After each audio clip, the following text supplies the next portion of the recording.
तो अगर आप फ्लेक्सिबिलिटी की तरफ ज़्यादा चले जाएंगे और आपके पास स्ट्रेंथ कम होगी, कह सकते हैं कि एग्जांपल ले लीजिए भागते घोड़ों का, जिनके ऊपर कोई लगाम नहीं है, तो फ्लेक्सिबिलिटी उसी की तरीके से है। आपने अपने लिगमेंट्स को लेंथन कर दिया, जो कि नहीं होना चाहिए, दे मस्ट बी स्ट्रांग, और वहीं मसल्स पे इतना काम नहीं किया, तो वो जॉइंट्स के लिए बहुत ज़्यादा घातक हो जाता है लॉन्गर रन में। इसको आप अगर स्टेप बाय स्टेप आगे चलेंगे तो जो आपकी ग्रोथ होगी और जो आपकी जर्नी है वो इंजरी फ्री भी रहेगी, और उसके अंदर आपको पॉजिटिव रिजल्ट्स देखने को मिलेंगे। ये जो आपका ऑर्गन है ये काम करेगा अच्छे से और मेटाबॉलिज्म को फिक्स कर देगा, और आपका उस केस में आपका जो फैट रिडक्शन है होना तय है। हेड स्टैंड हो गया, आपका सर्वांग आसन हो गया, हैंड स्टैंड हो गया, कौंडिन्यान आसन हो गए, बकासन हो गए, ये बिना स्ट्रेंथ के हो सकते हैं क्या? बॉडी की इन्फ्लेमेशंस को डाउन करेगा, ठीक है, बॉडी में कोर्टिसोल लेवल को डाउन करेगा, आपके स्टेम सेल्स हैं उनको एक्टिवेट करेगा, बॉडी की हीलिंग प्रोसेस को बढ़ाएगा, आपकी एजिंग को रिवर्स करेगा थ्रू योर डीएनए को रिपेयर करेगा। सबसे पहली बात, आप अगर मुझसे एक्सपेक्ट कर रहे हो कि मैं कोई 5 आसन बताऊं तो वो टोटका मैं नहीं देने वाला। एक बता दीजिए। एक भी नहीं।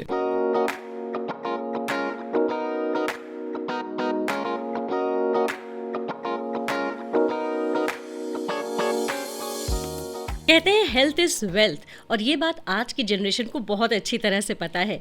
इतने सारे आपको स्क्रॉल करके रील्स मिल जाएंगे, शॉर्ट्स मिल जाएंगे सोशल मीडिया पर, मगर प्रॉब्लम ये है कि किस पर ट्रस्ट किया जाए और किस पर नहीं।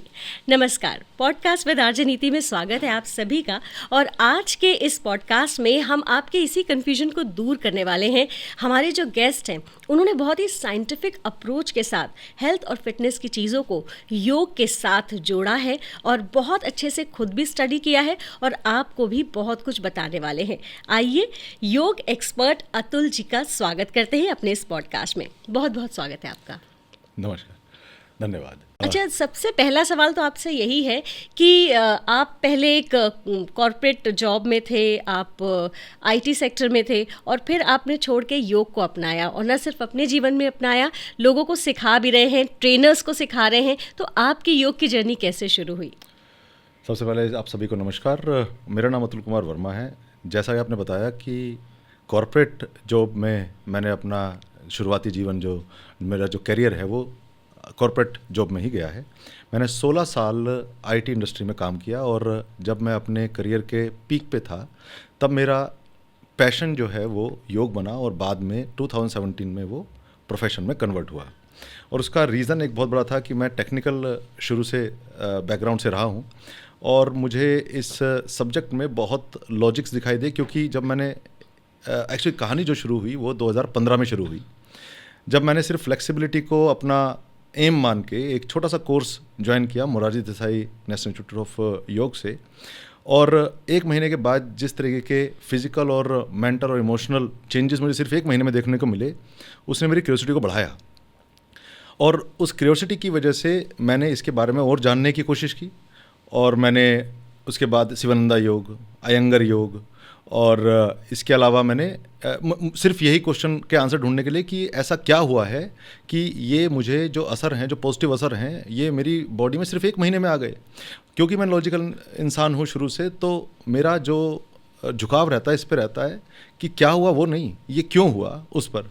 उसकी खोज में मैंने शिवानंदा योग, अयंगर योग, और फिर उसके बाद मैं आया मॉडर्न साइंस पर। मॉडर्न साइंस के अंदर बायोमैकेनिक्स, हमारी बॉडी का स्ट्रक्चर क्या है, उसके किस तरीके से हमारे जॉइंट्स, मसल्स काम करते हैं, ऐसा आसनों में, प्राणायाम में, मेडिटेशन में ऐसा होता क्या है साइंटिफिकली सेलुलर लेवल पे कि हमारी बॉडी में इतने चेंजेस आए। तो मैंने साइंस की पढ़ाई की सिर्फ और सिर्फ ये जानने के लिए कि योगा में हमको इस तरीके के असर क्यों आते हैं, और धीरे धीरे करके मेरा पैशन बना, और मैंने 2017 में आखिरकार अपने 17 साल के जो मेरा करियर था उसको तिलांजलि दी, और I shifted to yoga. Then after that I created approach जो कि ट्रेडिशनल जो हमारा योगा है उसको मॉडर्न साइंस के साथ अमलगमेट करके किस तरीके से पर्सनलाइज्ड जो सॉल्यूशन है आज की जनरेशन को हम दे सके, जिससे कि वो सबके लिए सूटेबल हो। ये हम करते गए, और इसी क्रम में मैंने अपनी सेकंड मास्टर्स की योग में, एमएससी इन योगा, और यूजीसी का क्वालिफाई किया। एक कोर्स करिकुलम बनाया और 2019 से जो मेरा ब्रांड है योगात्रेया, उसके अंडर मैं इंटरनेशनली सर्टिफाइड जो योगा टीचर ट्रेनिंग कोर्स है मैं वो रन करता हूँ।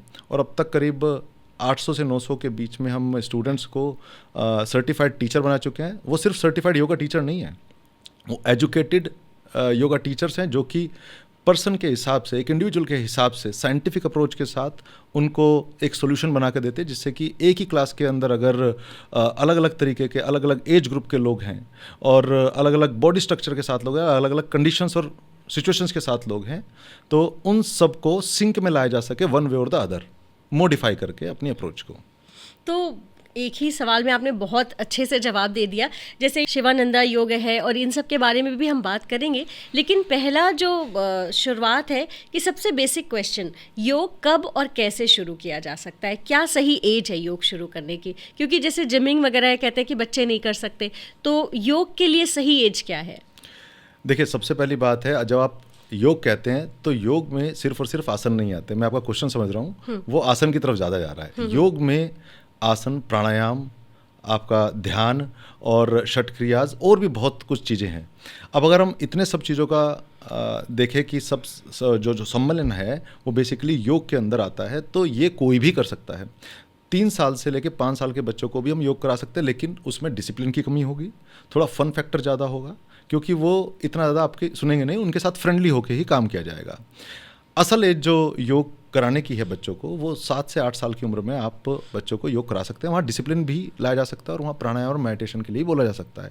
साथ में मंत्र योग भी कराया जा सकता है और भक्ति योग भी कराया जा सकता है। मेरे बहुत सारे ऐसे स्टूडेंट हैं जिनसे मैं बात करता रहता हूँ, जो बच्चों को कराते हैं। उनसे पता लगता है कि हम हर हफ्ते एक मंत्र ऐड करते हैं, उनको शिष्टाचार की बातें बताते हैं। तो ये भी योग का हिस्सा ही है, आपके पूरे लाइफस्टाइल को चेंज करना। योग is not just exercise, it's a holistic lifestyle. अगर हम बात करें मैक्सिमम एज की, 80-90 के भी जो लोग हैं वो भी योग कर सकते हैं। अब देखना ये है कि क्या वो चल फिर रहे हैं ढंग से, उनके जॉइंट्स वगैरह काम कर रहे हैं, किस स्टेज में हैं। अगर वो व्हील चेयर वगैरह पे हैं तो उनके लिए थोड़ा सा अलग चेंज करना पड़ेगा, और अगर सब कुछ ठीक ठाक है तो उस केस में हम उनको जॉइंट मोबिलिटी एक्सरसाइजेज ज़्यादा कराते हैं, जैसे सूक्ष्म व्यायाम जिसमें जॉइंट मोबिलिटी एक्सरसाइजेज हों। क्योंकि बड़ी उम्र में जाते जाते सैनोवियल फ्लूइड, जिसको हम कहते हैं जॉइंट के अंदर ग्रीस खत्म हो गई, जो हमारी ग्रीस है उसको सैनोवियल फ्लूइड बोलते हैं, उसका फ्लो बढ़ता है। जब आप अपने जॉइंट्स को मूव करते हैं तो वो फ्लूइड बढ़ता है और बनता भी है। अगर आप यूज़ नहीं करते तो धीरे धीरे बॉडी बनाना बंद कर देती है। तो बहुत ज़्यादा ज़रूरी है कि ओल्ड एज के अंदर अगर वो अच्छे से कर पा रहे हैं तो उसके बाद उसमें आसनास को भी ऐड किया जा सकता है। तो देखना पड़ता है कि सिचुएशन कंडीशन क्या है। बट अगर वही व्हील चेयर पे या बेड पे है, ज़्यादा मूवमेंट नहीं कर सकते, तो योग का जो बस्ता है वो भी खाली नहीं हुआ। उसके बाद प्राणायाम है, मेडिटेशन है, वो उनको हेल्प करेगा स्लीप के पैटर्न को ठीक करने में, क्योंकि ओल्ड एज में स्लीप का एक हाँ बॉडी में इन्फ्लेमेशंस होती हैं, उनको रिड्यूस करता है। अच्छा। स्ट्रेस को रिलीज करेगा, और मेमोरी का एक बहुत बड़ा इशू होता है बड़ी एज में, वो भी धीरे धीरे करके ठीक होने लगेगा। तो योग के पास बहुत सारे टूल्स हैं, आप किसको क्या देना है उसकी सिचुएशन कंडीशन के हिसाब से आप उसमें से उसको परोस सकते हैं, और उसको उससे लाभ ज़रूर होगा। कई लोगों की ये प्रॉब्लम होती है कि वो कहते हैं मेरी बॉडी स्टिफ है, हम योग कर ही नहीं सकते हैं। तो मुझे ये जानना है कि योग से लचीलापन आता है, या जिनके बॉडी में लचीलापन होता है वो योग कर सकते हैं? ये एक बहुत बढ़िया क्वेश्चन है। इस पे कई बार पहले जब भी कोई पूछता है तो मुझे एक बार छोटी सी हंसी जरूर आती है। ये इस तरीके से है कि मेरे हाथ गंदे हैं तो क्या मुझे अपने हाथ धो लेने चाहिए? अच्छा। अगर आपको फ्लेक्सिबिलिटी नहीं है तो आपको योग में जाना ही चाहिए, क्योंकि लोग सबसे ज़्यादा अपने दिमाग में यही रखते हैं कि योग से फ्लेक्सिबिलिटी आती है। तो अगर फ्लेक्सिबिलिटी नहीं है तो योग में तो जाना आपका बनता ही है, अगर उस लॉजिक से हम चले तो। अब रही बात कि सिर्फ फ्लेक्सिबल लोग ही कर सकते हैं या फिर जिनकी फ्लेक्सिबिलिटी नहीं है, उनके लिए दोनों के लिए अलग अलग है। देखिए, अब यहाँ पर हमको ये देखना होगा, अगर आपके पास फ्लेक्सिबिलिटी नहीं है तो आपको धीरे धीरे चल के फ्लेक्सिबिलिटी मिल जाएगी। बट हम सिर्फ फोकस फ्लेक्सिबिलिटी पे ही क्यों करें, हमको स्ट्रेंथ पर भी फोकस करना है। समत्तम योग उच्यते, मतलब इक्वानिमिटी है वही योग है। तो अगर आप फ्लेक्सिबिलिटी की तरफ ज़्यादा चले जाएंगे और आपके पास स्ट्रेंथ कम होगी, तो ये फ्लेक्सिबिलिटी आपको उन कह सकते हैं कि एग्जाम्पल ले लीजिए भागते घोड़ों का, जिनके ऊपर कोई लगाम नहीं है, तो फ्लेक्सिबिलिटी उसी के तरीके से है। अगर उस पर लगाम नहीं है, अब लगाम हमारी बॉडी के अंदर अलग से तो आएगी नहीं, वो है स्ट्रेंथ। तो जब दोनों का एक बिल्कुल बैलेंस बनता है तब जाके योग कहलाता है। लेकिन लोग फ्लेक्सिबिलिटी के पीछे ज़्यादा भागते हैं। अब रही उन लोगों की बात जो कि हाइपर फ्लेक्सिबल हैं, जिनकी फ्लेक्सिबिलिटी बहुत ज़्यादा है, जिनको जैसे आप स्कूल में दिखता था कि वो सारे आसनास बिल्कुल अच्छे से कर रहे हैं और एग्जैक्टली देखिए वो होती है बॉडी के डेवलपमेंट स्टेज। अच्छा ठीक है, अब मुझे यहाँ थोड़ा सा एनाटॉमी में जाना पड़ेगा। जो हाइपर फ्लेक्सिबिलिटी है वो एक तरह से कर्स भी हो सकती है आपके लिए। कैसे, मैं आपको बताता हूँ कि बचपन में जिस टाइम बॉडी डेवलप हो रही है तो हमारे लिगमेंट्स, जॉइंट्स वगैरह उस टाइम पे एक शेप ले रहे हैं। जो रियल फ्लेक्सिबिलिटी है वो आती है आपके लिगमेंट्स के टाइट होने से या लूज होने से। आपने स्कूल में बच्चों को देखा होगा जो अपने उंगली को पीछे यहाँ तक लगा लेते हैं, देखा होगा। जो लिगमेंट का दो काम होता है, एक जॉइंट को स्टेबल रखना और दूसरा रिस्ट्रिक्शन देना कि इससे ज़्यादा मूव ना हो। लेकिन कुछ लोगों को जो आपने देखा यहाँ से यहाँ तक लग गया, बेसिकली जो हमारे लिगमेंट्स होते हैं उनको रिस्ट्रिक्ट नहीं कर रहे। मतलब जो उनका लिगमेंट का जो ये बने होते हैं कोलेजन से, टाइप 1 फाइबर से, जो कि जॉइंट को भी होल्ड करके रखते हैं। जितना ज़्यादा फ्लेक्सिबल होगा उतना ही जॉइंट स्टेक पर होगा। तो जितने आप हाइपर फ्लेक्सिबल लोगों को देखते हैं उनके जॉइंट स्टेबल नहीं होते। अच्छा। लेटर एजेस में उनको जॉइंट की प्रॉब्लम आ सकती है। अब हमारी लिगमेंट्स के ऊपर एक और लेयर आती है मसल्स की। अगर मेरे लिगमेंट्स लूज हैं, वो इतने स्ट्रांग नहीं है, ligaments meant to be strong, वो स्ट्रांग होने ही चाहिए क्योंकि जॉइंट को पकड़ वही देते हैं। लेकिन उसके ऊपर की जो लेयर है मसल, अगर मसल्स में भी आपकी स्ट्रेंथ नहीं है तो उस केस में तो जॉइंट आपके आज नहीं तो कल आपको ज़रूर पेन देने वाले हैं। तो जो हाइपर फ्लेक्सिबल लोग हैं उनको अपनी स्ट्रेंथ पर ज़्यादा काम करना चाहिए जिससे कि वो बैलेंस कर सके। हाइपर फ्लेक्सिबिलिटी सिर्फ और सिर्फ आपको आगे जाकर पेन दे सकती है अगर आपने मसल्स पे काम नहीं किया। तो आपके पास अगर आपके पास फ्लेक्सिबिलिटी बहुत ज़्यादा है तो आपको स्ट्रेंथ पे तुरंत काम कर लेना चाहिए, और आपके पास स्टिफनेस ज़्यादा है तो आपको फ्लेक्सिबिलिटी पे काम करना चाहिए। इन एनी केस योग आपको दोनों को बैलेंस करके देगा। अच्छा, तो जिनके बच्चों में बहुत फ्लेक्सिबल बॉडी है तो उनको अभी से योग में सिखाने में डालना चाहिए, योग में डालना चाहिए। एक एजुकेटेड इंस्ट्रक्टर के पास डालना चाहिए जो कि इस चीज़ को समझे कि ये बहुत हाइपर फ्लेक्सिबल है और यहाँ पर बैलेंस नहीं है स्ट्रेंथ और फ्लेक्सिबिलिटी में। तो इसके लेटर एजेस में कोई प्रॉब्लम ना आए तो इनको अभी स्ट्रेंथ ट्रेनिंग भी मुझे करानी चाहिए। कुछ ऐसे पोजेस कराने चाहिए जो कि ये बैलेंस को वापस लेके आए। अब जैसे आपने ट्रेंड इंस्ट्रक्टर की बात कही है, बहुत सारे लोग बस टीवी ऑन करते हैं या यूट्यूब लगाया और वो देख के योगा करने लगते हैं। तो ट्रेंड इंस्ट्रक्टर कितना ज़रूरी है योग करने में? देखिए, सबसे पहले आपने कहा कि लोग यूट्यूब और सोशल मीडिया पर देख के करते हैं। सबसे पहले तो मैं उनको एक तरह से कॉन्ग्रेचुलेट करूंगा कि उन्होंने एटलीस्ट पहला स्टेप लिया और वो कुछ अपने लिए कर रहे हैं, अपने लिए सोच रहे हैं। सबसे पहला तो ये चीज़। अब उसके बाद देखते हैं कि ट्रेंड हमें इंस्ट्रक्टर क्यों चाहिए। अब देखिए, ज़्यादातर आज लोग जो अवेयर हो रहे हैं योग के लिए वो 30 और 40 की एज में हो रहे हैं। हाँ। 30 और 40 की एज तक लोगों का जो फ्रेमवर्क है वो एक स्टेज पे आके रुक जाता है। ये इस तरीके से है जैसे पेड़ की एक हरी डंडी और पेड़ का एक तना। तो ये हरी डंडी नहीं रहे, ये हाँ ये तना हो चुके हैं क्योंकि अपना स्ट्रक्चर एक सेट हो चुका है। तना, जो मैं हरी डंडी बात कर रहा हूँ, जो हरी डंडी होती है वो है 20 साल के 19 साल के बच्चे जो टीनेजर्स हैं, क्योंकि बॉडी डेवलप कर रही है अभी फ्लेक्सिबिलिटी का, तो उनको जैसे मर्जी शेप दे दोगे हो जाएगा। लेकिन 30-40 की उम्र तक हमारा lifestyle everything actually give you a shape. अब उसको अगर आप मोड़ोगे तोड़ोगे तो प्रॉब्लम होगी। तो आपका जो इंस्ट्रक्टर है वो पढ़ा लिखा होना इसलिए ज़रूरी है, उसको बॉडी की समझ होनी चाहिए कि इसका बोन का स्ट्रक्चर क्या है, इसका मसल का स्ट्रक्चर क्या है, ये हाइपर फ्लेक्सिबल है कि नहीं है, तो मुझे किस पे काम करना है। और जिस इंस्ट्रक्टर को बॉडी के बारे में समझ नहीं होगी, एनाटॉमी की समझ नहीं होगी, वो कहीं ना कहीं गलती करेगा। वो सिर्फ फ्लेक्सिबिलिटी के पीछे ही भागने वाला है क्योंकि उसने वही सीखा है। प्रॉब्लम यही है हमारी इंडस्ट्री की कि जो बहुत ज़्यादा फ्लेक्सिबल है उसको हम योगा टीचर मान लेते हैं, बट ऐसा नहीं है। मेरी एक स्टूडेंट थी जो कि मेरे पास आई 30s में, she never did yoga, and I could make her do an asana जिसके अंदर सर को पैर पे लगा दिया, जबकि उसने कभी योगा नहीं किया। Her body was build like that, तो उसके अंदर योगा को कोई लेना देना नहीं है। दैट वाज अ शेप, हमने शेप को क्रिएट किया, अवेयरनेस नहीं है उसके अंदर। तो अगर इंस्ट्रक्टर पढ़ा लिखा होगा, वो जो कि ज़रूरी भी है क्योंकि आप हर एज के लोगों को ट्रेन कर रहे हैं, तो उनकी बॉडी को समझना, उनकी एज के फैक्टर को समझना, बॉडी के स्ट्रक्चर को समझना। आप हैं, आपके बच्चे हैं, आपके मम्मी पापा रहे होंगे, आपके स्पाउस है, सबका बॉडी स्ट्रक्चर बिल्कुल अलग है। तो आप एक ही डंडी से सबको नहीं हाँक सकते। तो उसके लिए आपका पढ़ा लिखा होना Trained बहुत ज़रूरी है आपके हिसाब से सीक्वेंस। क्योंकि आप तो स्क्रीन पर देख रहे हैं, अब वो तो ट्रेंड है और उसने किया कि सर को माथे को घुटने से लगा दिया और आपने सेम कोशिश की, आपकी बैक चली गई। Exactly. तो वो Exactly. ऐसा होता Exactly. है, मेरे बहुत Exactly. से फ्रेंड्स के साथ ऐसा होता देखिए, है। जो आपको नॉलेज होती है हाँ। वो आपको ये भी बताती है कि रिस्ट्रिक्शन कहाँ है, कहाँ रुकना है, कहाँ तक मेरी रेंज है, उसको एक्सेप्ट करना सिखाती है कि आज मेरा करंट स्टेट क्या है, मेरे लिमिटेशंस क्या है, मेरे स्ट्रॉन्ग पॉइंट्स क्या हैं, उसके हिसाब से मैं आगे चलूँ। अब जो इंस्ट्रक्टर है अगर पढ़ा लिखा होता है तो, या फिर एजुकेटेड इंस्ट्रक्टर हम कहें रहता है, तो वो आपको इस तरीके से ट्रेन करेगा, जो उनके जो स्टूडेंट होंगे वो भी अवेयर होंगे इन चीज़ों के लिए। एक बार आप बेसिक चीज़ें सीख लेते हैं तो आप अपनी खुद की प्रैक्टिस कर सकते हैं। एक बेसिक प्रैक्टिस को आप अपना लगा सकते हैं। जैसे फाउंडेशन कोर्सेज होते हैं 1 महीने के, तो आपने सीख लिया ठीक से कैसे करना है, किन चीज़ों पर ध्यान देना है, उसके बाद आप अपने आप भी कर सकते हैं। बट मुझे लगता है कि एक प्रैक्टिशनर को भी कम से कम बेसिक एनाटॉमी बॉडी का के बारे में पता होना चाहिए, तो एक्सेप्टेंस बढ़ती है। हम एनाटॉमी के सवाल पे भी आएंगे, लेकिन उससे पहले मेरा इसी से जुड़ा सवाल है कि ऑनलाइन भी लोग इसीलिए देख रहे हैं कि हर किसी के लिए पॉसिबल नहीं होता है कहीं पर जाना या सीखना, ऑफलाइन योगा करना, तो लोग ऑनलाइन, तो आपका ये सजेशन है कि वो ऑनलाइन कोर्स करें और बेसिक कोर्स तो एटलीस्ट कर ही ले। देखिए, बिल्कुल ऐसा है कि ऑनलाइन ने इस सब्जेक्ट को बहुत आसान बना दिया है जी। मैं खुद जो टीचर ट्रेनिंग कोर्सेज करा रहा हूँ पिछले 5 साल से, जब से कोरोना है, ऑनलाइन ही करा रहे हैं। अच्छा। और ऑनलाइन पर जो अंडरस्टैंडिंग है वो ऑफलाइन में भी नहीं हो पाती।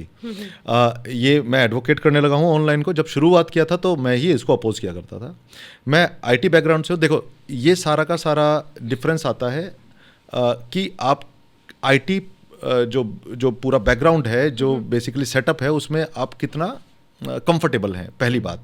और दूसरा, ऑफलाइन हो या ऑनलाइन, टीचर की नॉलेज के ऊपर बहुत कुछ डिपेंड करता है। ऑफलाइन भी हो और टीचर को नॉलेज नहीं हो तो भी गड़बड़ है। और ऑनलाइन पे आने के बाद अगर आपको, तो इस तरीके से ऑनलाइन ऑफलाइन से ज़्यादा टीचर की नॉलेज का होना और आईटी के सेटअप में किस तरीके से वो अपने आप को कंफर्टेबल पाते हैं।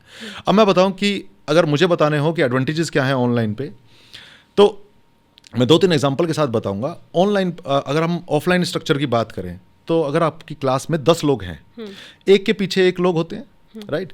आप सबको देख ही नहीं सकते कि वो कर क्या रहे हैं, क्योंकि ओवरलैपिंग रहता है। बट यहाँ अगर मैं अपनी बात करूं, स्क्रीन अलग है। हाँ, सबका स्क्रीन अलग है, एक ही स्क्रीन पे देख पा रहे हैं। और आज के टाइम पे, मतलब मैं अपनी बात करूं तो 75 इंचेस के मेरे पास स्क्रीन है। आराम से 20-25 लोगों को आराम से देखा जा सकता है और तुरंत एकदम से बताया जा सकता है आपने ये गलती की। नाम लेकर बता सकते हो कि ये तुमने ये गलती की, क्योंकि नाम भी नीचे आता है। तो मैं टेक्निकल पार्ट बता रहा हूँ कि इस तरीके से होता है। अब क्या होता है कि आपने कोई इंस्ट्रक्शन दी, आपके स्टूडेंट ने की, उसने अपने हिसाब से बेस्ट किया, लेकिन मैं उसको कहूंगा कि आपने गलत किया। वो मानेगा नहीं कि नहीं सर, जो आपने कहा था मैंने। अब यहाँ क्या फैसिलिटी है, मैंने उसका लिया स्क्रीनशॉट, उसको बड़ा किया, and I can show them anatomically कहाँ कहाँ गलती हुई है। यहाँ से आपने रोलिंग इन नहीं किया, यहाँ रोल आउट कर दिया, it will give you the problem here. तो डिटेल में आप बता सकते हो। ये चीज़ ऑफलाइन में मैं चाह के भी नहीं कर सकता। किसकी फोटो ले कैसे बताऊं, या फिर मैं उनकी तरह करके बताऊं और एग्जैक्टली सेम नहीं कर पाऊंगा। तो यहाँ पिक्चर लेके हम एक एक, आपके पास पूरी रिकॉर्डिंग हो सकती है, रिकॉर्डिंग है, आप उनको दिखा सकते हैं। एग्जैक्टली। बट यस, यहाँ पे टीचर की नॉलेज का है कि वो बता सके ये सही क्यों नहीं है, ये एनाटॉमिकली क्यों ठीक नहीं है, इसके अलाइनमेंट क्यों ठीक नहीं है, इसके क्या एडवर्स इफेक्ट होंगे।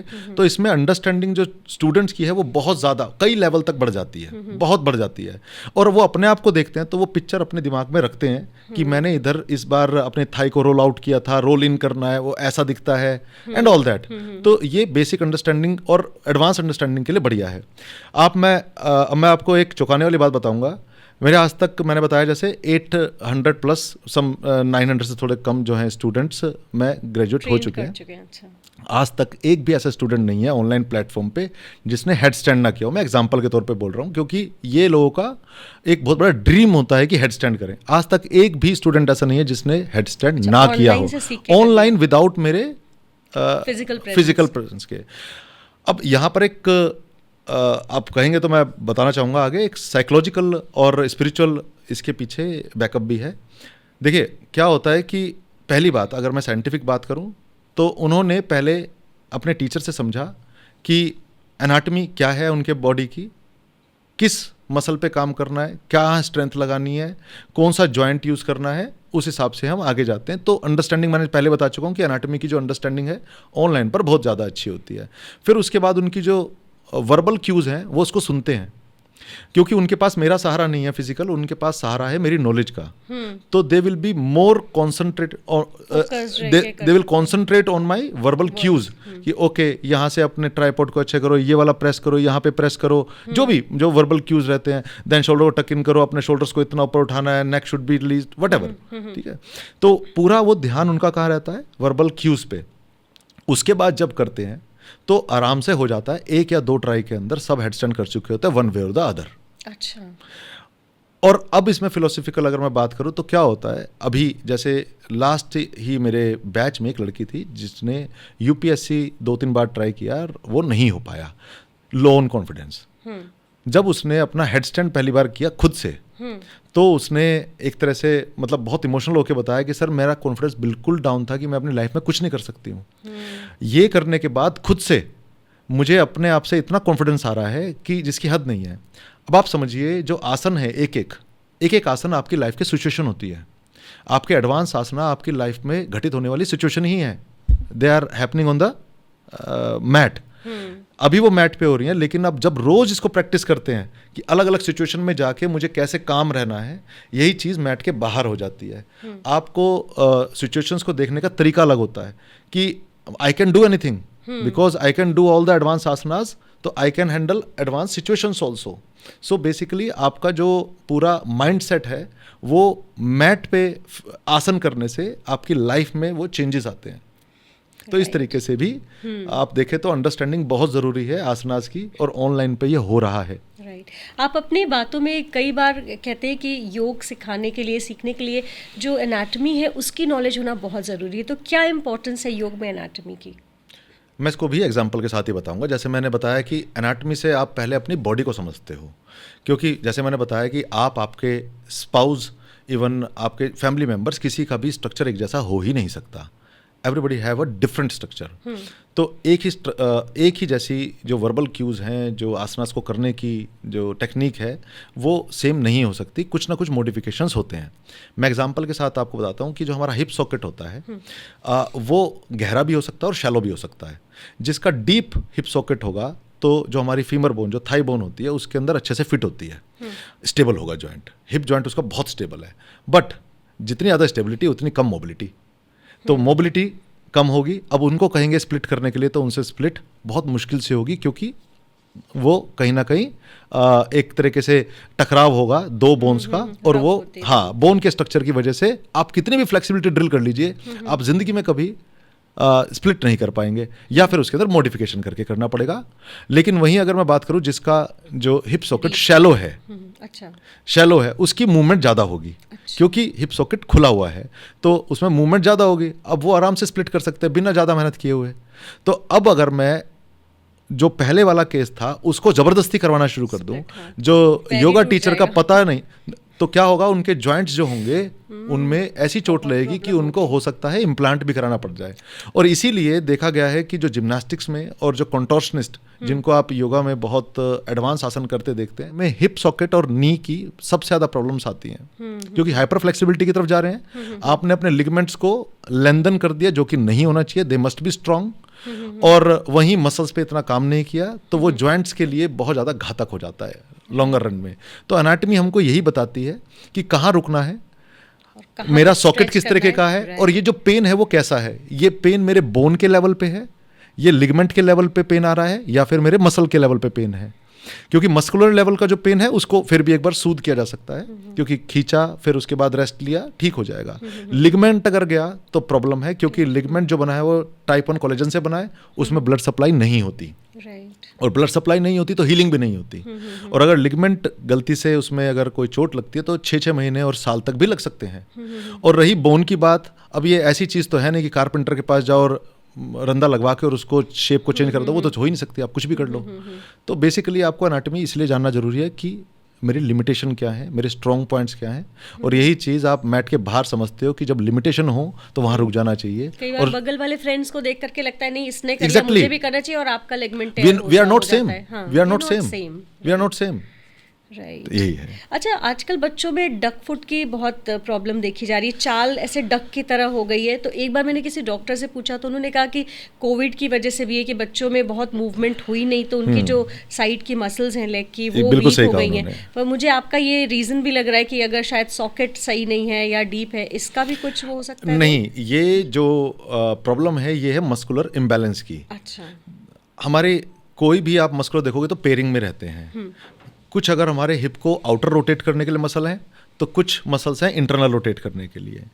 जब बहुत ज़्यादा एक्टिविटी नहीं हुई और हम, आपने देखा होगा जब भी हम बैठे होते लेटे होते तो हमारे लेग्स बाहर की तरफ अपने आप गिर जाते हैं, राइट? ये एक नेचुरल टेंडेंसी है। अब अगर आप सिर्फ पूरे दिन बाहर की तरफ ही उनको किया हुआ है तो जो मसल्स हैं जो उसको आउटर रोटेट कराती हैं, दे विल बिकम हार्ड। और जो इंटरनल रोटेशन कराने वाली है उन पे तो आपने काम किया ही नहीं, तो वीक ही रह जाएंगी। तो जब वो इंटरनल रोटेशन नहीं आ रही, सिर्फ एक्सटर्नल रोटेशन आ रही है, तो वो आपके डक वॉक बन जाती है। तो आपके फीट दोनों बाहर की तरफ जाएंगे। तो बेसिकली जो हिप रोटेटर्स होते हैं, जो मसल्स हैं, उनको आपने ओवर एक्टिव करके रखा पूरे दिन वो, और जो इंटरनल रोटेशन वाले उनको तो काम ही नहीं किया, तो वो थोड़ा सा एक्टिव कभी रही ही नहीं और वीक हो गई। सोल्यूशन भी बताइए कि योग में इसका क्या सोल्यूशन आप सजेस्ट करेंगे? देखिए, सबसे पहली बात, आप अगर मुझसे एक्सपेक्ट कर रहे हो कि मैं कोई 5 आसन बताऊं तो वो टोटका मैं नहीं देने वाला। कोई एक बता दीजिए। एक भी नहीं, मैं आपको सिर्फ इतना बोलूंगा कि इट्स ए होलिस्टिक अप्रोच। अच्छा। ठीक है? और कोई एक मसल दो मसल पे काम नहीं होता है, कोऑर्डिनेशन में काम करती है। और न्यूरोमस्कुलर कोऑर्डिनेशन होता है। जैसे अभी मुझे कुछ उठाना है, बिना देखे भी उठाना है, तो मेरा हाथ अपने आप से इधर जाएगा, तो न्यूरोमस्कुलर कोऑर्डिनेशन है। तो मैं बार बार तो सोच के पैर को सीधा नहीं करूंगा, अपने फीट को सीधा नहीं करूंगा, वो अपने आप सीधा होना चाहिए। इसलिए मुझे सारे मसल्स को ट्रेन करना पड़ेगा। और सारे मसल्स को ट्रेन करने में अगर मैं आसनों के नाम बताऊं तो आपका अंजनेय आसन हो गया, या फिर सेतु बंधासन हो गया, और इसी तरीके से आप वॉरियर पोजेज हैं वो इसमें काम करेंगे। लेकिन आप, मैं जितने बताते जाऊंगा वो कुल मिला के 10-11 आसन हो गए। तो आप जब ये कर ही रहे हो तो क्यों नहीं पूरी क्लास कर लो। उससे क्या होगा, न्यूरोमस्कुलर कोऑर्डिनेशन भी अच्छा बनेगा। आप अलग अलग तरीके से अलग अलग आसन करोगे जिसके अंदर मसल अलग तरीके से ट्रेन होगा और एक बैलेंस लेके आएगा। क्योंकि अभी आपने क्या किया, अभी आपने सिर्फ इंटरनल रोटेटर्स पे काम करना शुरू कर दिया। तो आपने इंटरनल रोटेटर्स पे काम करना शुरू कर दिया, अब वो स्ट्रांग हो जाएंगी, अब एक्सटर्नल रोटेटर्स आपके वीक हो जाएंगे। तो काम हमको दोनों तरफ करना है। तो आप समझिए कि आधा आपको आधा ही देने वाला है। तो 5 के चक्कर में मत रहें। आपकी योगा क्लास के अंदर वो 5 नहीं, वो 10 हो जाएंगे जो कि इसको फिक्स कर देंगे। और आपका पहले शुरुआत में अवेयरनेस के साथ चीज़ें होंगी, उसके बाद न्यूरोमस्कुलर कोऑर्डिनेशन बनेगा और अपने आप ही डक वॉक सीधा चलना शुरू हो जाएंगे। पहले आप सोचते हैं कि ओके मैं सीधा चलूंगी, मैं सीधा चलूंगी, डांट पड़ती है बच्चों को। डांट पड़ती है। वो धीरे धीरे करके आपका दिमाग उसको सीख लेता है और चलना शुरू कर देगा। और आपकी जो आपने योग में अपने आसन वगैरह किए वो उसको उसमें हेल्प करेंगे, और जो आपका मस्कुलर इम्बैलेंस हो गया है उसको फिक्स कर देंगे। अच्छा, एक क्वेरी मुझे अभी जागी है कि आप कह रहे हैं न्यूरोमस्कुलर ट्रेनिंग करने से, योगा करने से प्रॉब्लम ठीक होती है। तो बहुत सारे बच्चों में टिक्स की आदत होती है, वो न्यूरोलॉजिकल प्रॉब्लम होती है, बीच बीच में झटका लेना या इस तरह करना, तो वो भी उसमें कुछ ठीक हो सकता है योग से? योग, अब आपने फिर दोबारा बोला योग में, हाँ, योग का अब हम थैले में से एक अलग चीज़ निकालेंगे। अब है प्राणायाम और मेडिटेशन।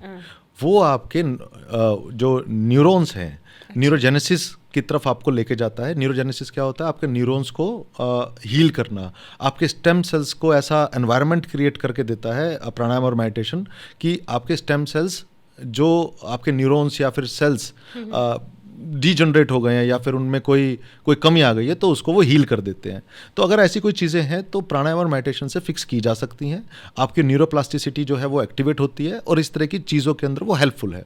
बट अगर मैं कहूँ कि सिर्फ इसी पर आप डिपेंडेंट रहें तो नहीं, आपको मेडिकल हेल्प भी लेनी चाहिए। और साथ में जब आप योग के इन टूल्स को यूज़ करते हैं, जब योग के लाइफस्टाइल में आप जाते हैं, तो ये उसको मतलब आप कह सकते हैं कि एक ऐसा एनवायरनमेंट देते हैं कि हीलिंग का प्रोसेस है जो वो फास्ट हो जाता है। राइट। बच्चों की अगर बात कर रहे हैं तो एक कंसर्न रहता है पेरेंट्स का अक्सर कि मेरे बच्चे की हाइट अच्छी हो, तो उसके लिए भी कुछ योग होते हैं जिसके ज़्यादा प्रॉस्पेक्ट्स होते हैं कि बच्चे के ग्रोथ अच्छी तरह से हो। ग्रोथ जो होती है वो ग्रोथ हार्मोन से होती है, तो उसका एक टाइम पीरियड होता है कि ठीक है, इस टाइम तक जो आपके 18-19 साल तक ही ग्रोथ हार्मोन्स आपके रिलीज होते हैं, उसके बाद वो स्लो डाउन हो जाता है। तो उन्हीं को एक्टिवेट करने के लिए मैं पूछ रही हूं, कोई योग अगर अब देखिए, टीनेजर्स को आप सजेस्ट हाँ, करें। अब देखिए, अगर बच्चे की डाइट कम है अगर उसका लाइफस्टाइल बहुत ही बेकार हो चुका है, जो आज की डेट में हो रहा है, तो ये भी ग्रोथ हार्मोन्स के ऊपर बहुत अच्छा खासा असर डालते हैं। अब आपको समझना होगा ग्रोथ हार्मोन्स निकलता कहाँ से है। ग्रोथ हार्मोन निकलता हमारा हाइपोथैलेमस ग्लैंड से, और पिट्यूटरी ग्लैंड, ये दोनों कोऑर्डिनेशन के अंदर इसको आगे बढ़ाते हैं ग्रोथ हार्मोन के सिस्टम को।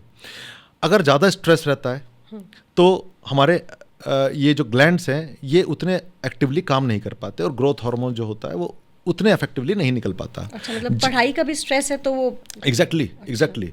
तो इसलिए खेलना कूदना बच्चे का बहुत ज़रूरी है, वो खुश रहे वो बहुत ज़्यादा ज़रूरी है।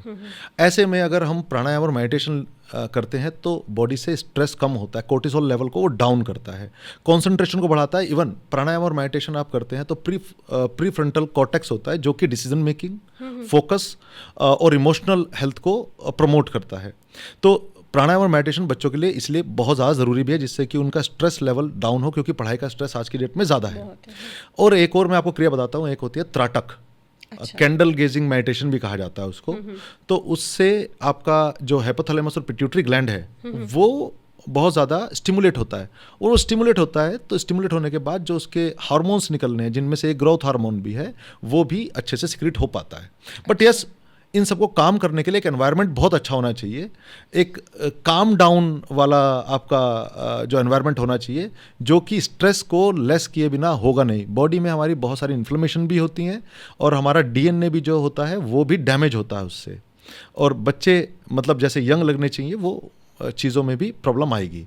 तो सबसे पहले आप बच्चों को खेलने कूदने की जो एक्टिविटीज़ हैं उनकी तरफ प्रमोट करें, साथ में प्राणायाम और मेडिटेशन को भी ऐड करें, और जैसे मैंने बताया त्राटक को भी ऐड करवाएं, तो ग्रोथ होने में बहुत जो ब्राइट चांसेस हैं।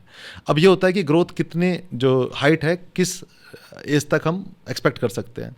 मेरी थ्योरी सिर्फ यही कहती थी, जो पढ़ाई है वो ये कहती थी कि भाई 20s के बाद ये नहीं होगी, बट ये मेरा भ्रम टूटा। सिर्फ एक ही एग्जांपल है मेरे पास, मेरी खुद की स्टूडेंट है, 27 ईयर्स की स्टूडेंट है वो, थी जिस टाइम उसने मुझसे करना शुरू किया था। She was a Bharatanatyam dancer.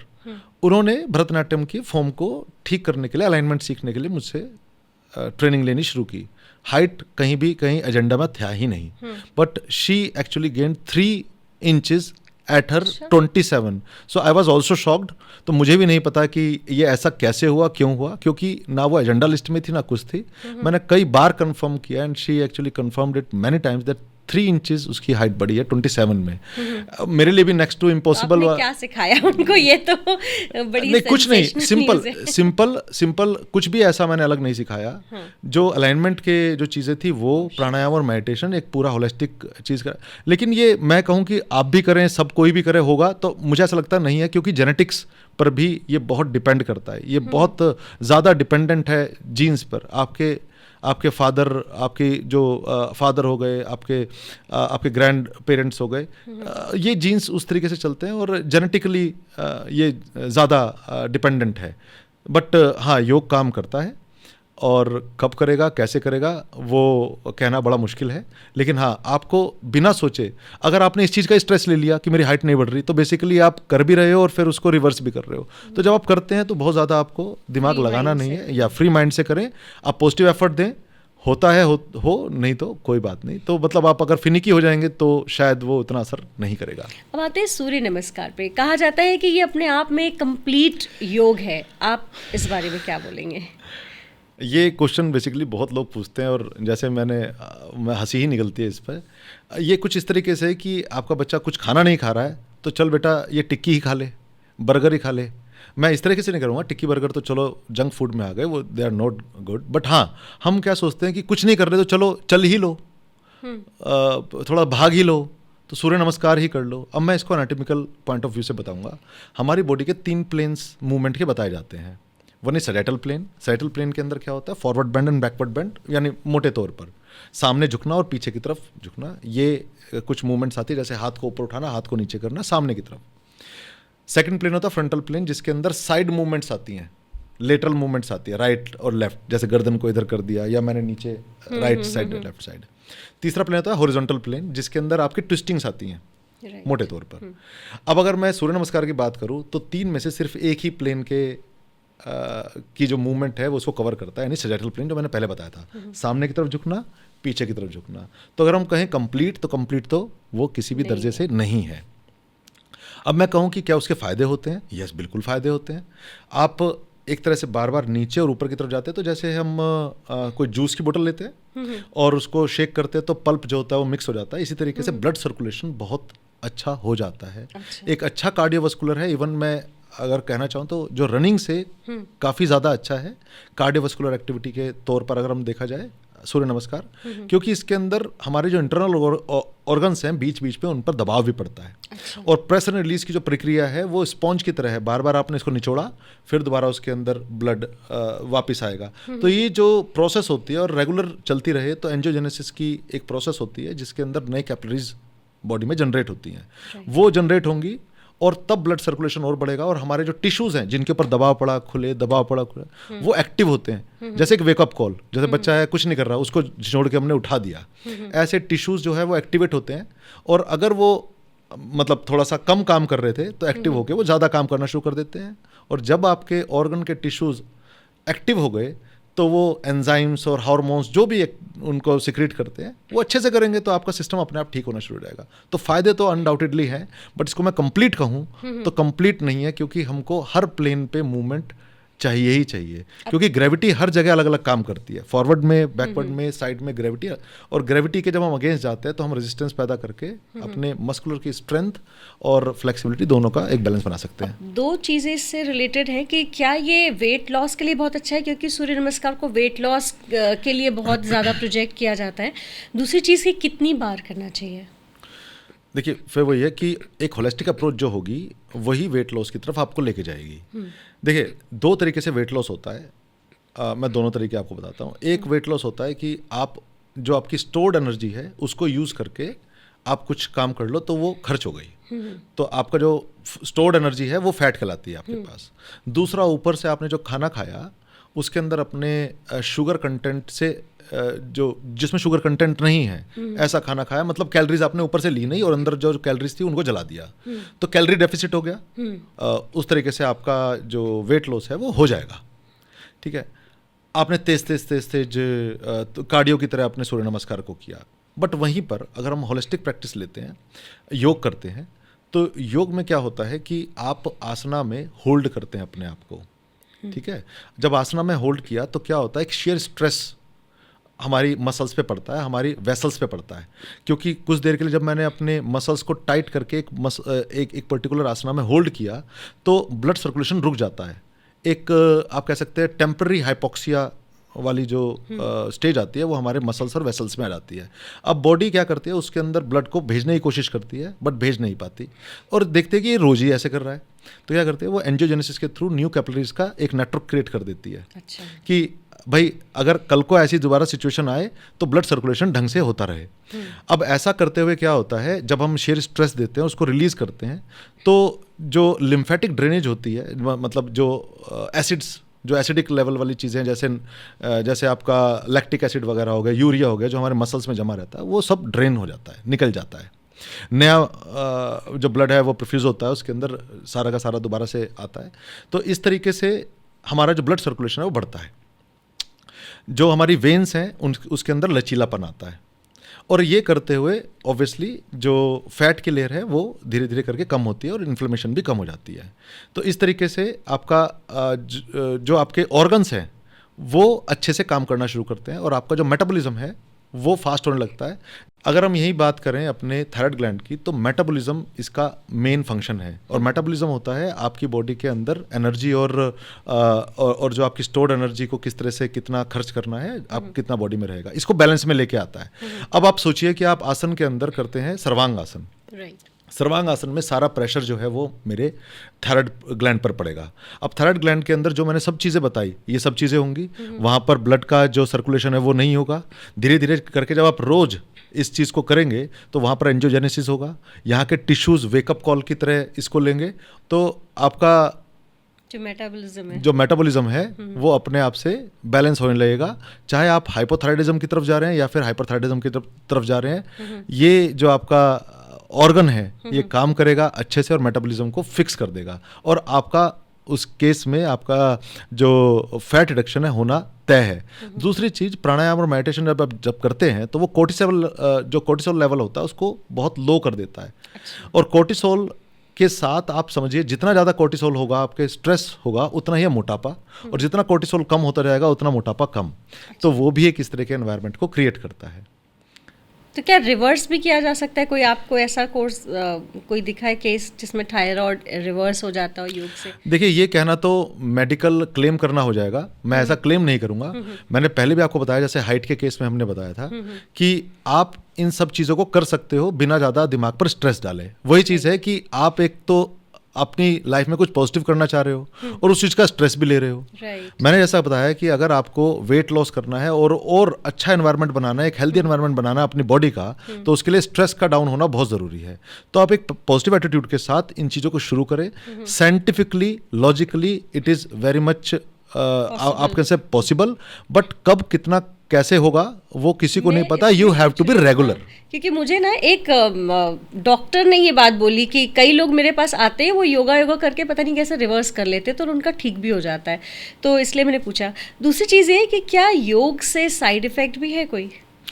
देखिए, योग से साइड इफेक्ट 2-3 केसेस में हो सकते हैं। एक, आपने बिना अपनी बॉडी को समझे, बिना अलाइनमेंट को समझे कुछ आसन कर लिए, और जैसा मैंने आपको एग्जांपल दिया था, हिप सॉकेट को आपने समझा नहीं कि वो डीप है या शैलो है, और आप किसी और तरीके से कॉपी करने के चक्कर में आप उसको कॉपी कर रहे हैं और आपकी बॉडी वो अलाउ करती नहीं है, तो उस केस में इंजरी आ सकती हैं। राइट। कोई लोग अगर बहुत डीप नहीं जाना चाहते हैं, बस हल्का फुल्का करना चाहते हैं, तो उनको क्या सजेस्ट करेंगे आप? देखिए, ये भी प्रोग्रेसिव ही रहना चाहिए। आप किसी को कॉपी करके ना करें, आपको समझना होगा आप जीरो से शुरू कर रहे हैं। तो पहले जॉइंट मोबिलिटी एक्सरसाइजेस करें, जैसे आपका हो गया सूक्ष्म व्यायाम हो गया, या फिर पवन मुक्तासन सीरीज हो गया, जिसके अंदर आप अपने जॉइंट्स को थोड़ा बहुत सुबह शाम हिला रहे हैं।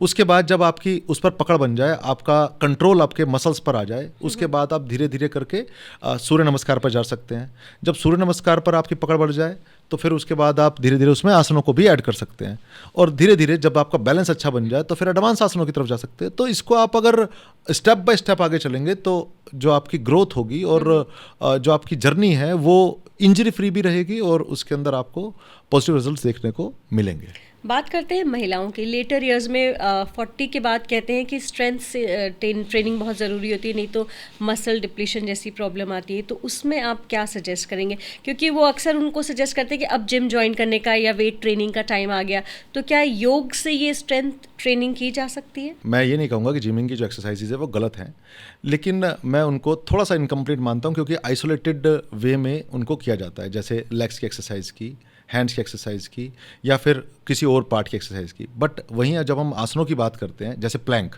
अपने हाथ, कंधे, अपने कोर एरिया, अपने thigh, everything is in coordination, और वहाँ पर स्ट्रेंथ के बिना आप किसी प्लैंक पोजीशन में नहीं जा सकते, कुंभकासन, फलकासन नहीं कर सकते।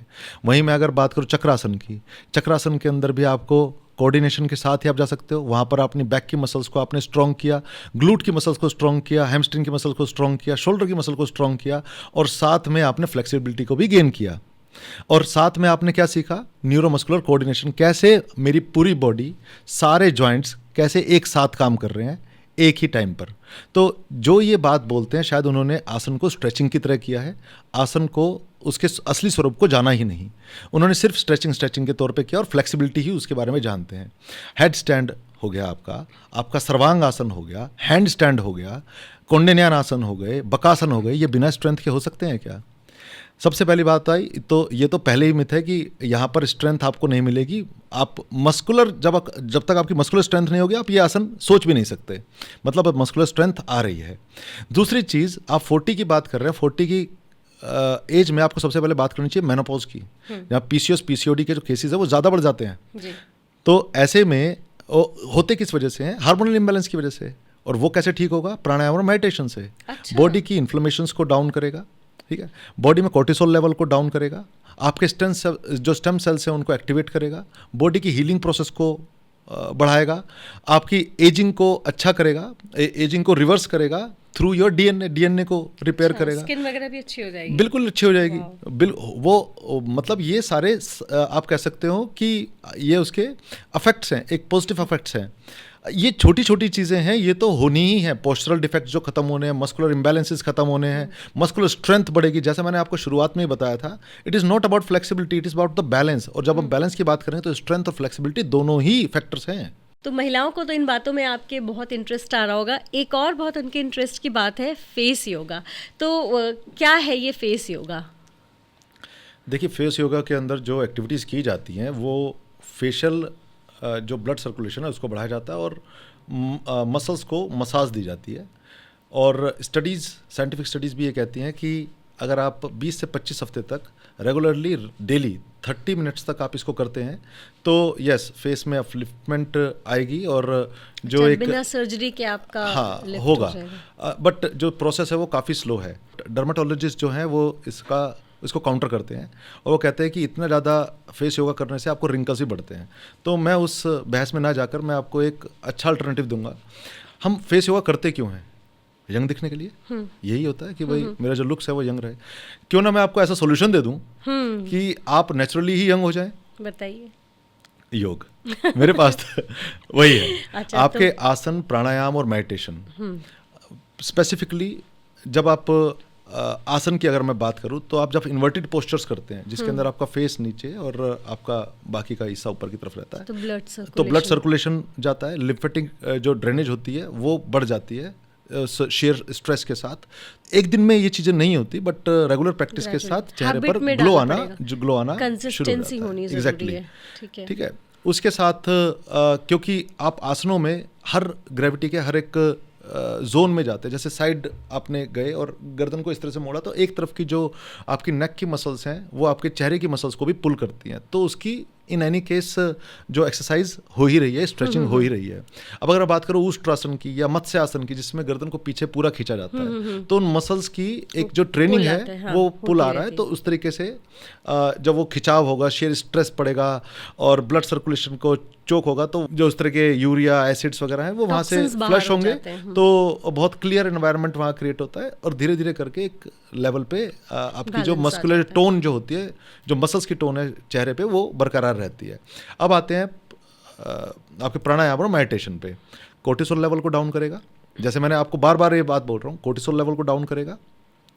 बॉडी के अंदर अगर पीएच वैल्यू बढ़ गई है यानी कि एसिडिक लेवल बढ़ गया तो उसको डाउन करता है। बॉडी से इन्फ्लेमेशंस को रिलीज करता है, हटाता है। एक ऐसा एनवायरनमेंट क्रिएट करता है कि जो आपके स्टेम सेल्स हैं वो एक्टिवेट होते हैं और स्टेम सेल्स का काम होता है बॉडी में रीजनरेशन करना, हील करना। तो वो बाकी सेल्स को तो हील करेगा ही, साथ में आपके डीएनए को भी हील करना शुरू कर देगा। उसकी जो प्रोटेक्टिव एंड्स होते हैं, टेलोमियर्स, वो उनको लेंथन करता है। वो जितने लेंथन है मतलब आपका डीएनए यंग, और जब आपका डीएनए यंग है तो आप भी यंग। और यंग इंसान के चेहरे की जो चमक है वो फेस योगा से कहीं ज़्यादा आपको मिलने वाली है। तो क्यों ना आप एज को रिवर्स कर ले और उसके बाद अपने चेहरे के निखार जो है वो आपका बाय प्रोडक्ट होगा, ना कि आप उसके ऊपर अलग से काम कर रहे हैं।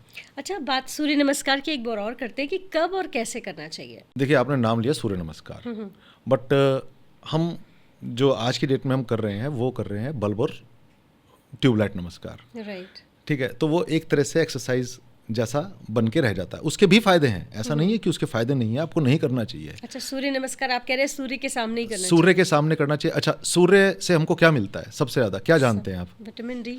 Exactly, vitamin D. और विटामिन डी को लेने का जो तरीका है, नेचुरोपैथी और जो मॉडर्न साइंस है वो ये कहती है कि सबसे ज़्यादा विटामिन डी का प्रोडक्शन आपकी बॉडी में तब होगा जब सन रेज जो है आपके चेहरे पे, आपकी छाती पर और आपकी पीठ पर पड़ेंगी। अब सूर्य नमस्कार का जो एक एक आसन है वो इस तरीके से ही डिज़ाइन है कि जब आपने हस्तोत्तानासन किया तो चेहरे और चेस्ट के ऊपर आपकी सन रेज पड़ेंगी। फिर अगला आसन किया तो आपकी पीठ पर पड़ेंगी पादहस्तासन के अंदर। फिर उसके बाद आपने अधोमुख शोनासन किया तो आपकी पीठ पर पड़ेगी। देन आप इस तरीके से आप कोई भी आसन देखिए, पीठ और चेहरा और छाती, इन तीन जगहों पर आपकी सूर्य की किरणें पड़ेंगी। विटामिन डी सबसे ज़्यादा प्रोडक्शन यहीं से होता है। अब आपको करना पड़ेगा इसको सन में, सन की तरफ फेस करके, मतलब सूर्य उदय के 1 घंटे से 1.5 घंटे का जो सुबह का जो अंतराल होता है, अगर उस टाइम करते हैं 7 तो साढ़े 7 7 साढ़े 7 यस। तो मतलब जब सन उग गया है उसके बाद जो सॉफ्ट रेज रहती हैं, वही सबसे ज़्यादा आपके विटामिन डी की जो प्रोडक्शन में आपको हेल्प करती हैं। जितना ज़्यादा हार्श होती रहेंगी उतना ज़्यादा प्रॉब्लम है।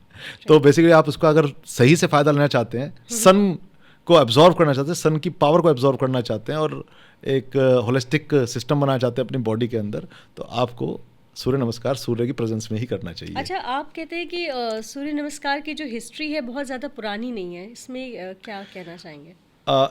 यस, इस पे मैंने एक पीछे रील भी बनाई थी। जैसे आपने रामायण और महाभारत जो आजकल आपने देखे होंगे सीरियल्स आते हैं, तो मैंने उसमें देखा कि उसमें रामायण में सूर्य नमस्कार को दिखाया गया है। तो I was very much shocked, क्योंकि ना आपके रामायण महाभारत, ना Ramcharitmanas, Veda Purana, Hatha yoga text, ancient text, किसी में सूर्य नमस्कार का कोई जिक्र है ही नहीं।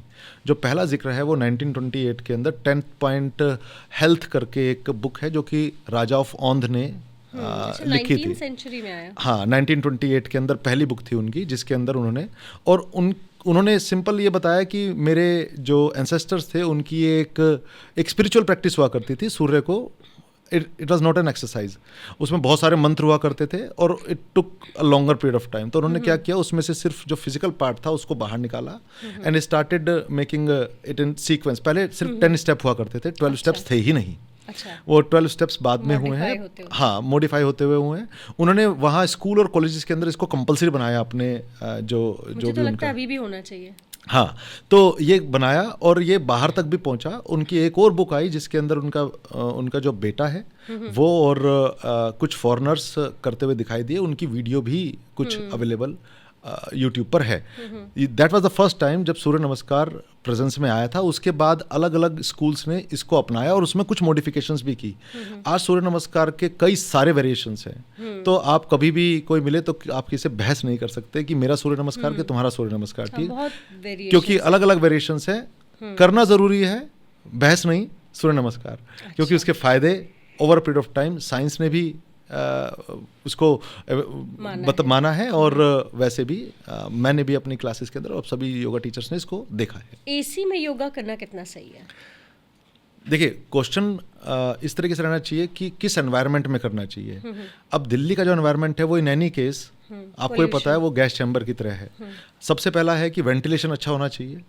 अब काफ़ी गर्मी है, अगर ह्यूमिड बढ़ गया है, ह्यूमिड के अंदर अगर आप कोई भी एक्सरसाइज करेंगे तो सफोकेशन ज़्यादा होगी। ऐसे में उसको देखिए, एयर कंडीशन का मतलब होता है वातानुकूलित, जो वातावरण को अनुकूल बनाना। तो आप अगर उसको यूज़ करते हैं सिर्फ वातावरण को अनुकूल बनाने के लिए, ना कि चिल्ड करने के लिए, तो एसी का यूज़ बिल्कुल ठीक है। अब ऐसे में अगर मैं आपको एग्जांपल दूं Morarji Desai national institute of योग का, तो वहाँ पर सेंट्रलाइज्ड एसी लगा हुआ है। जब एक ही रूम में 150 लोग होंगे तो आप सोच सकते हैं वहाँ पर जो ऑक्सीजन का लेवल है वो अपने आप डाउन जाना शुरू हो जाएगा। अगर वेंटिलेशन, सफोकेशन हो जाएगी and that is not good for our cellular health. बिल्कुल भी नहीं है। हमारे सेल्स को रेगुलर ऑक्सीजन की जरूरत है, तो वातानुकूलित करना जरूरी है, वातावरण को अनुकूलित और कार्बन डाइऑक्साइड। एग्जैक्टली। मैं तो कहता हूँ कि अगर जैसे दिल्ली में जिस टाइम पर बहुत ज़्यादा पोल्यूशन होता है उस टाइम पे आप एयर प्यूरिफायर भी लगाओ। आपको वातानुकूलित भी बुलाना है और एयर को उतना प्यूरिफाई करके जिससे कि आप प्राणायाम को ढंग से कर सकें। अभी आपको ये देखना है करंट सिचुएशन क्या है। करंट सिचुएशन फेवरेबल है नहीं है तो उसका कोई आपको अल्टरनेटिव निकालना पड़ेगा। या तो आप पार्क में जाके कीजिए, वो आप करेंगे नहीं। घर पे करेंगे तो वहाँ के वातावरण को उस अनुकूल करो कि आपको कोई प्रॉब्लम ना हो, ना अपर बॉडी से ना ही आपके सेलुलर लेवल पे। अब एक आखिरी सवाल कि कब खाना पीना चाहिए, योग से पहले, बाद में, कितनी पहले? देखिए, ऐसा रहता है कि जो खाना क्या खाया है उस पर भी डिपेंड करता है। अगर आपने कुछ ऐसा खाया जो कि ईजिली डाइजेस्टेबल है तो 2 घंटे का जो इंटरवल है वो ओके है, कोई प्रॉब्लम नहीं है। लेकिन अगर आपने कुछ हैवी खाया है तो उसको 3 से 4 घंटे आपके स्टमक से स्मॉल इंटेस्टाइन और आगे ट्रैवल करने में टाइम लगता है। तो अच्छी बात तो यह है कि हमको हमेशा सबसे पहले हमको ये सोचना है कि हमको खाली पेट ही योगा करना है, या फिर 3 से 4 घंटे का अगर इवनिंग में करें तो 3-4 घंटे का डिफरेंस हो। बट स्टिल अगर कुछ खाना ही पड़ जाए 1 घंटे पहले, आप एनर्जी लो फील कर रहे हैं या फिर आपको एसिडिटी का प्रॉब्लम होता है, तो उस केस में आप कुछ नॉन सिट्रिक फ्रूट आप खा सकते हैं। तो जो स्वीट फूड होते हैं आप वो खा सकते हैं। साथ में आप नट्स जरूर अपने साथ रखें। नट्स आप खा सकते हैं, वो आपको एकदम से एनर्जी देगा। बनाना ये आप खा सकते हैं, तो 1 से 1.5 घंटे पहले भी आप खा सकते हैं। बादाम वगैरह खा सकते हैं। इवन किसी किसी को, मतलब मैंने कई एक जगह पढ़ा है, जबकि मैं उसको मतलब एडवोकेट नहीं करता, कि चाय के साथ 2 बिस्किट भी आप 1-1.5 घंटे पहले खा सकते हैं। मतलब that will actually give you a kind of satisfaction कि हाँ मैंने कुछ खा लिया। बट हाँ, किसी किसी को एसिडिटी का इशू होता है, तो वहाँ पर आप नट्स और कुछ स्वीट फ्रूट, जैसे आपने आम ले लिया या फिर बनाना वगैरह ले सकते हैं। बाद की बात करें तो ये डिपेंड करता है कि आपकी प्रैक्टिस कैसी थी। अगर जेंटल प्रैक्टिस है तो आधे घंटे के बाद आप आराम से खा सकते हैं। बट रिगरस प्रैक्टिस रही है जिसके अंदर आपने खूब पसीना बहाया है, तो बॉडी को पैरासिम्पैथेटिक नर्वस सिस्टम एक्टिवेट होना चाहिए, यानी कि आपकी बॉडी कूल डाउन होनी चाहिए। उसके बाद आपका डाइजेस्टिव सिस्टम जो होगा वो नॉर्मलाइज होगा, उसके बाद आप खाना खाए तो ज़्यादा अच्छा होगा। मतलब 1 घंटे का जो डिफरेंस है वो आप रख सकते हैं, तब तक आपका डाइजेशन सिस्टम दोबारा नॉर्मल स्टेट में आ जाएगा। क्योंकि जब आप रिगरस ट्रेनिंग करते हैं तो आपकी बॉडी सिंपैथेटिक नर्वस सिस्टम की तरफ चली जाती है, जिसके अंदर आपका जो डाइजेशन है वो कट हो जाता है, मतलब वो वर्क करना बंद कर देता है, क्योंकि एनर्जी ज़्यादा चाहिए होती है। तो उसको कूल डाउन करना बहुत ज़रूरी है। बट जेंटल प्रैक्टिस है तो आधा घंटे में भी आप खाना खा सकते हैं। अच्छा, अगर आपने साइंटिफिक अप्रोच के साथ योग को अपनाया और पिछले 1 घंटे की बातचीत में हमने देखा भी काफ़ी सारी भ्रांतियां हमारी क्लियर हुई हैं, तो आपसे अगर कोई योग की ट्रेनिंग लेना चाहे और आप तक नहीं पहुंच रहा है, तो ऑनलाइन कैसे आपको कांटेक्ट कर सकता है, कैसे सीख सकता है? मेरा ब्रांड का नाम है योगात्रेया, YOGATREYA। अब ये मैं इसके बारे में बता देता हूँ। जो अत्रेया है वो मेरा स्पिरिचुअल नेम है, जो मुझे शिवानंदा योग ऑफ स्कूल से मिला था। तो इसको कंबाइन करके एक वर्ड बना योगात्रेया। तो योगात्रेया आप कहीं भी ढूंढेंगे, किसी भी सोशल मीडिया पे ढूंढेंगे, आपको आराम से मिल जाएगा। हमारे टीचर ट्रेनिंग कोर्सेज चलते हैं, ऑनलाइन चलते हैं, और सबसे अच्छी बात यह है कि उसके जितने भी स्टूडेंट रहे हैं उनकी वीडियोस वगैरह भी सब विजिबल हैं। तो अगर देखना चाहें कि किस तरह से ऑनलाइन होता है, जिनको भ्रांति होती है ऑनलाइन को लेके, पूरी क्लासेस की वीडियोस किस तरह के दिखते हैं, जो मैंने आपको क्लेम किया कि हर कोई हेड स्टैंड कर लेता है, वो सब वहाँ पे बहुत क्लियरली ट्रांसपेरेंटली देखा जा सकता है। और आप वहीं पे, मेरा व्हाट्सएप नंबर भी है और साइट की इंफॉर्मेशन भी है, you can just go through that and Google करेंगे या योगात्रेया आप हाँ आराम से मिल जाएंगे, कोई दिक्कत नहीं है। तो thank you so much Atul ji, आप आए और इतने साइंटिफिक अप्रोच के साथ हमें योग के बारे में सिखाया, समझाया। तो हमारे इस पॉडकास्ट में आने के लिए बहुत बहुत शुक्रिया। आपको भी बहुत बहुत धन्यवाद। नमस्कार। तो आज के लिए बस इतना ही, और आगे भी हम ऐसे अच्छे अच्छे गेस्ट आपके लिए लेकर आते रहेंगे। आपका कोई सजेशन हो तो आप हमें भी बता सकते हैं। और फिलहाल के लिए इतना ही, और हाँ, चैनल को सब्सक्राइब कर लीजिएगा ताकि हमारे आने वाले गेस्ट के बारे में आपको पता चलता रहे। इजाज़त दीजिए नीति को। नमस्कार।